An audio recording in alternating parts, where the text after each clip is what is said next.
सासू माँ की नई सहेली। प्रिया किचन में चाय बना रही होती है और सुमन ड्राइंग रूम में बैठकर मजे से टीवी देख रही होती है। तभी दरवाजे की घंटी बजती है।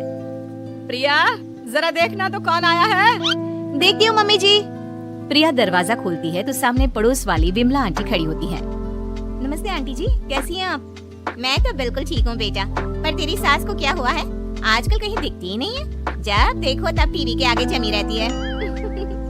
अंदर तो आइए आंटी। अरे ओ दीपक की अम्मा, कहाँ हो? अरे विमला, आओ आओ, क्या बात है, बड़े दिन बाद याद आई तुम्हें मेरी। मैं तो हमेशा ही तुम्हें याद करती हूँ, पर तुम ही गायब रहती हो और आजकल तो बाहर भी नहीं आती जाती। तबीयत तो ठीक है ना तुम्हारी? अरे तबीयत को क्या होना है, इस उम्र में तो कुछ ना कुछ लगा ही रहता है। मेरी छोड़ो, तुम ये बताओ कि क्या चल रहा है गली मोहल्ले में। तुम गली मोहल्ले की छोड़ो, चल तो तुम्हारे पड़ोस में रहा है। तुम्हारी नई सहेली आई है। मेरी कौन सी नई सहेली? मैं तो यहाँ बस तुमसे बातचीत कर लेती हूँ या फिर बाजू वाली शर्मा की बहू से 2-4 बातें कर लेती हूँ। इसीलिए तो कहा कि तेरी नई सहेली आई है। अब कोई पड़ोस में आया है तो बात तो होनी ही है। कम से कम इसी बहाने हमारा भी एक ग्रुप बन जाएगा। फिर सब मिलकर अपनी बहुओं की शिकायतें किया करेंगे। दोनों हंसने लगते हैं। तभी प्रिया चाय लेकर आती है और सामने टेबल पर रख देती है। दोनों चाय पीती हैं और बातें करते हैं। चलो मैं चलती हूँ, अब कल मिलते हैं। राम राम। अगले दिन प्रिया किचन में कुछ काम कर रही होती है और सुमन आराम से सोफे पर बैठकर मटर छिल रही होती है। तभी डोरबेल बजती है। प्रिया दरवाजा खोलती है तो सामने उनकी नई पड़ोसन खड़ी होती है। जी, आप कौन? मैंने पहचाना नहीं। नमस्ते बेटा, मैं शारदा। आपके बगल वाले घर में अभी 2-4 दिन पहले ही शिफ्ट हुए हैं। ओह अच्छा अच्छा अच्छा। नमस्ते आंटी, अंदर आइए ना आप। देखिए तो मम्मी जी, आज कौन आया है। इतना कहकर प्रिया किचन में चाय बनाने चली जाती है। नई पड़ोसन को घर पे देखकर सुमन थोड़ा हैरान हो जाती है।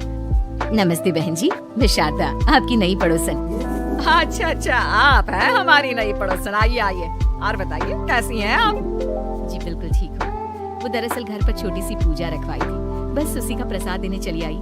सोचा इसी बहाने नए पड़ोसियों से भी मुलाकात हो जाएगी। ये तो बहुत अच्छा सोचा आपने। सुमन प्रिया को आवाज लगाती है। अरे ओ बहू, जरा चाय पानी का तो आके पूछ लो।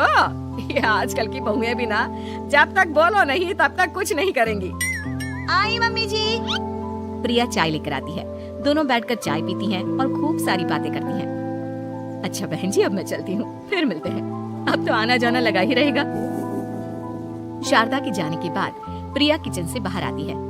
क्या बात है मम्मी जी, आप दोनों को देखकर तो लगा ही नहीं कि पहली बार मिल रही हो। आप दोनों तो बिल्कुल बिछड़ी हुई सहेलियों की तरह बातें कर रही थी। अरे जब दो औरतें मिल जाती है ना, तो बातें अपने आप ही निकल आती है। अब तू अपने काम पर ध्यान दे, बातों पे नहीं। ऐसे ही कुछ दिन बीत जाते हैं। अब सुमन और शारदा अच्छी सहेलियां बन गई होती हैं। दोनों एक साथ मंदिर जाती, मार्केट जाती और कभी कभी तो विमला भी इनके साथ मिलकर खूब हंसी ठिठोली करती। एक शाम तीनों बैठकर सुमन के घर पर चाय पी रही होती हैं कि तभी बहुत तेज बारिश शुरू हो जाती है। सुमन जोर से प्रिया को आवाज लगाती है। प्रिया, ओ प्रिया, देख कितनी तेज बारिश हो रही है। जाके छत से सारे कपड़े ले आ, नहीं तो सब भीग जाएंगे। सुमन 2 बार आवाज लगाती है लेकिन प्रिया का कोई जवाब नहीं आता।